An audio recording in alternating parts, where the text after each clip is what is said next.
اور مولانا آپ دعا پڑھائیں آپ لوگ. الحمد لله رب العالمين العاقبة للمتقين والصلاة والسلام على رسوله سيدنا محمد وعلى آله وصحبه أجمعين. اللهم اغفر لهم وارحمهم واجعل قبرهم روضة من رياض الجنة. اللهم اغفر للمسلمين والمسلمات والمؤمنين والمؤمنات الأحياء منهم والأموات. یا اللہ جو ان واقعات میں جو شہداء فورسز کے یا عوام کے جو شہید ہوئے اللہ سب کی مغفرت فرما، سب کے درجات کو بلند فرما، حضور صلی اللہ علیہ وسلم کی شفاعت اور جام کوثر نصیب فرما. آمین بجاہ النبی الکریم برحمتک یا ارحم الراحمین. اس موقع کے اوپر میں جناب وزیر اعظم آزاد کشمیر کو، آپ ان کی پوری کابینہ کو، اور speaker Azad Kashmir assembly, chief secretary, آئی جی پولیس، صدر پاکستان جناب آصف زرداری صاحب کو، امیر مقام صاحب کو، اور درجہ بدرجہ تمام جو ہماری اتحادی پارٹیز ہیں، چاہے وہ پی ایم ایل این ہے، چاہے وہ پیپلز پارٹی ہے، اور دوسرے اتحادی ہیں، میں ان سب کا دل کی اتھاہ گہرائیوں سے مشکور ہوں جنہوں نے اس نازک مرحلے پر بہترین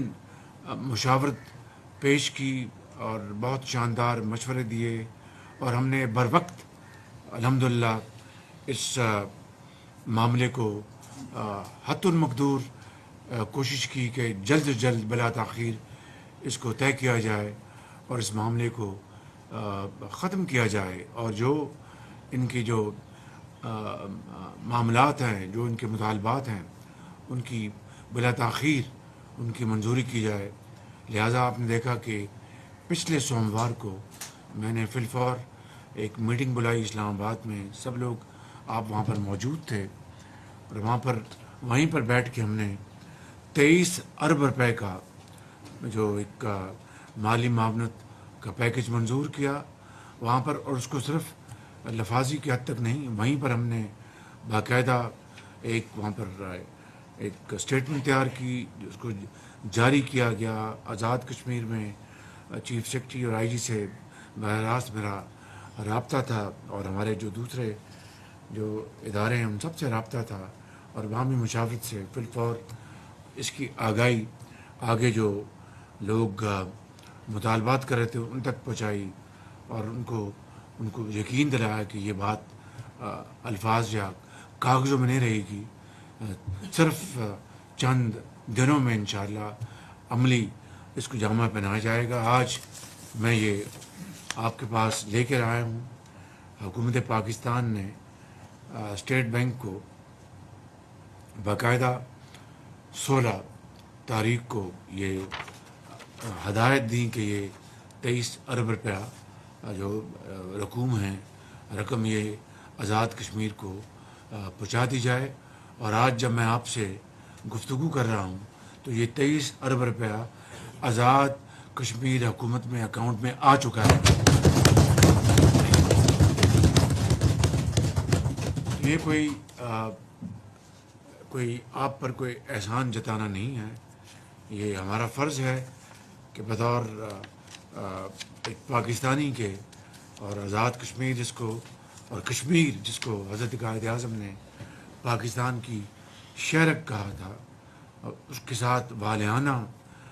جو اتحاد، تعلق اور محبتوں کے جو پھول ہیں وہ ہمیشہ ہم نے نچھاور کیے، آپ نے نچھاور کیے. اور وادی کشمیر میں جو بے گناہ کشمیریوں کا جو خون بہہ رہا ہے، اور وادی ان کے خون سے سرخ ہو چکی ہے، میں سمجھتا ہوں کہ اور تہاڑ جیل میں جو ان کے ساتھ ظلم اور زیادتی ہو رہی ہے کشمیریوں کے ساتھ، اور جس طرح ان کو سزائے موت دینے کی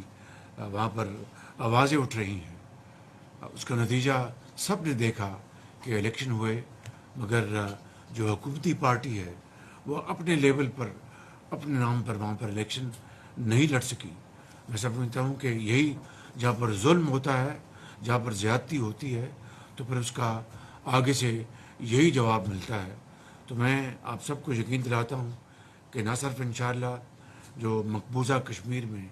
جو ہمارے کشمیری بھائی اور بہن ہیں ان کی جو قربانیاں ہیں وہ نہ صرف کبھی رائے گاہ نہیں جائیں گی، ضرور ایک دن وہ رنگ لے کے آئیں گی۔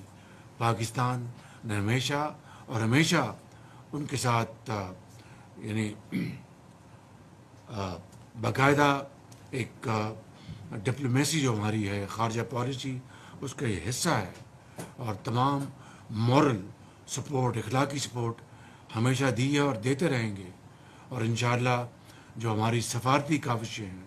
وہ ہمیشہ جاری رکھیں گے تا وقت کہ کشمیریوں کو ان کا حق نہیں مل جاتا۔ آج ایک طرف کشمیر کی وادیوں میں بے گناہ کشمیریوں کا خون بہہ رہا ہے، دوسری طرف فلسطین میں آپ دیکھیں 36,000 فلسطینیوں کو شہید کر دیا گیا ہے، ہزاروں بچے اور بچیاں وہ اس دنیا سے اپنا اگلی دنیا پہنچ رہے ہیں، اور ہزاروں ان کے ماں باپ، نوجوان بزرگ، نوجوان بچیاں اور مائیں وہ شہادت کا جام نوش کر چکی ہیں، اور دنیا ایک محو تماشائی بنی ہوئی ہے، چاہے وہ کشمیر ہے، چاہے وہ فلسطین ہے، لیکن ہمیں اپنی پرامن جدوجہد جاری رکھنی ہے، اخلاقی سپورٹ جاری رکھنی ہے، سفارتی سپورٹ جاری رکھنی ہے، اور انشاءاللہ وہ دن آئے گا جب کشمیریوں کو اور فلسطینیوں کو ان کا انشاءاللہ ان کے حقوق ملیں گے۔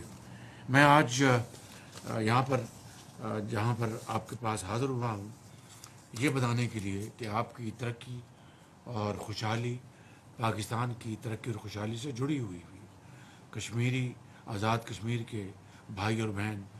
ترقی اور خوشحالی کا سفر طے کریں گے، وہ پاکستان کی اس میں عزت ہے، پاکستان آگے بڑھے گا، اور جو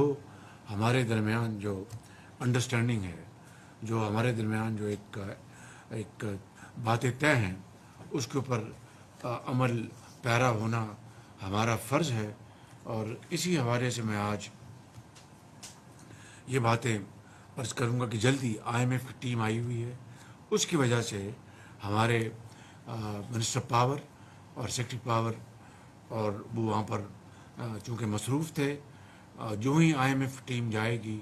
میں نے وزیر اعظم صاحب کو گزارش کی ہے کہ اپنی ٹیم کانسٹیٹیوٹ کر دیں تاکہ جو پینڈنگ ایشوز ہیں اس کے اوپر ہم اپنا ایک سیر حاصل گفتگو کر کے اس کے اوپر اس کو پرماننٹ اس کو شکل ہم اختیار کریں، اس کو پرماننسی دیں تاکہ آئندہ کبھی قیامت تک اس طرح کا کوئی واقعہ رونما نہ ہو۔ اس حوالے سے میں جو واٹر چارج ایشوز ہیں وہ بھی سیکرٹری واٹر یہاں پر موجود ہیں، کہاں ہیں علی صاحب، ان کو بھی میں نے گزارش کی ہے کہ وہ اس حوالے سے آپ بیٹھ کے ان کے ساتھ گفتگو کریں گے، ان کی ٹیم کے ساتھ، اور مانگلا فیز 2 میں ایک جو سنا ہے کہ برج جو پارشلی بن چکا ہے اور تھوڑا سا رہ گیا وہ نہیں بن سکا، اس کو جنرل صاحب فل فور بلا تاخیر اس کو مکمل کروائیں، اس میں دیر نہیں ہونی چاہیے۔ ایک اس کا بڑا حصہ بن چکا، اب اس کی چھوٹی سی اگر لینتھ رہ گئی ہے تو اس کی اگر تصویریں جو ہمارے جو دوستی کے، ہمارے استحکام کے، کشمیریوں کے حقوق کے لیے آواز اٹھانے والے، ان کو ملائن کرنے کے لیے اگر اس طرح کی ویڈیوز دکھائی جائیں تو میں سمجھتا ہوں کہ وہ اس کاز کو ایک ذوف پہنچتا ہے۔ تو میری آپ سے گزارش ہے